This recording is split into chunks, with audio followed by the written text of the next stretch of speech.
ಮನೆಯಲ್ಲಿ ಬಾಡಿಗೆ ರೂಮ್ನಲ್ಲಿ ಪೇಯಿಂಗ್ ಗೆಸ್ಟ್ ಹಾಸ್ಟೆಲ್ ಹೀಗೆ ಹಲವು ಕಡೆಗಳಲ್ಲಿ ನೀರು ಬಿಸಿ ಮಾಡಲು ಗೀಸರ್ ಇಲ್ದಿದ್ರೆ ಕಡಿಮೆ ವೆಚ್ಚದ ಎಲೆಕ್ಟ್ರಿಕ್ ರಾಡ್ ಬಳಕೆ ಮಾಡೋದು ಸಾಮಾನ್ಯ.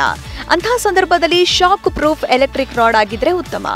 ಇಲ್ದಿದ್ರೆ ಬಕೆಟ್ನಲ್ಲಿರುವ ಬಿಸಿ ನೀರಿಗೆ ನೇರವಾಗಿ ಕೈ ಹಾಕುವುದು ಅಪಾಯ ತರಬಲ್ಲದು.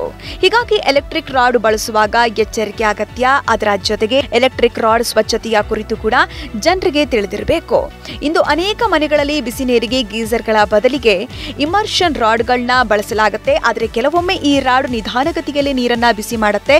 ಇದಲ್ಲದೆ ಉಪ್ಪಿನಂತಹ ಅಂಶಗಳು ಅದರ ಮೇಲೆ ಅಂಟಿಕೊಳ್ಳಲು ಪ್ರಾರಂಭಿಸುತ್ತೆ. ಹೀಗಾದಾಗ ಜನರು ಇದು ಹಾಳಾಗಿದೆ ಎಂದು ಹೊಸ ರಾಡ್ ಖರೀದಿಸಲು ಯೋಚಿಸುತ್ತಾರೆ. ಆದರೆ ರಾಡ್ ನೀರನ್ನ ಬಿಸಿ ಮಾಡಿಲ್ಲ ಎಂದಾದ್ರೆ ಅದರ ಹಿಂದೆ ಬೇರೆ ಕಾರಣಗಳಿರಬಹುದು. ವಾಟರ್ ಹೀಟಿಂಗ್ ರಾಡ್ ಅನ್ನ ಸರಿ ಮಾಡೋದು ಹೇಗೆ, ಯಾವ ರೀತಿ ಸ್ವಚ್ಛಗೊಳಿಸಬಹುದು ಎಂಬ ವಿವರ ಇಲ್ಲಿದೆ.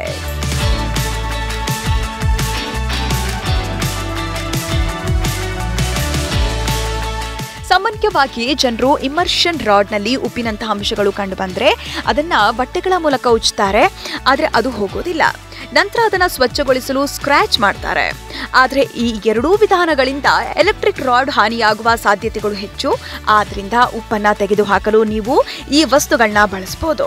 ಹೈಡ್ರೋಜನ್ ಪೆರಾಕ್ಸೈಡ್ ಮೂಲಕ ನೀವು ಅನೇಕ ಗೃಹೋಪಯೋಗಿ ಉಪಕರಣಗಳನ್ನ ಸ್ವಚ್ಛಗೊಳಿಸಬಹುದು. ಇದರ ಮೂಲಕ ಇಮರ್ಷನ್ ರಾಡ್ ಅನ್ನ ಸುಲಭವಾಗಿ ಸರಿಪಡಿಸಬಹುದು. ಇದಕ್ಕಾಗಿ ನೀವು ಕೇವಲ 1 ರಿಂದ 2 ಲೀಟರ್ ನೀರಿನಲ್ಲಿ 5 ಚಮಚ ಹೈಡ್ರೋಜನ್ ಪೆರಾಕ್ಸೈಡ್ ಅನ್ನ ಸೇರಿಸಿ ನಂತರ ಈ ದ್ರಾವಣದಲ್ಲಿ 10 ನಿಮಿಷಗಳ ಕಾಲ ರಾಡ್ ಅನ್ನ ನೆನೆಸಿ ಇದನ್ನ ಮಾಡಿದ ನಂತರ ದಪ್ಪನೆಯ ಕಾಗದದಿಂದ ಉಜ್ಜಿ ಸ್ವಚ್ಛಗೊಳಿಸಬಹುದು.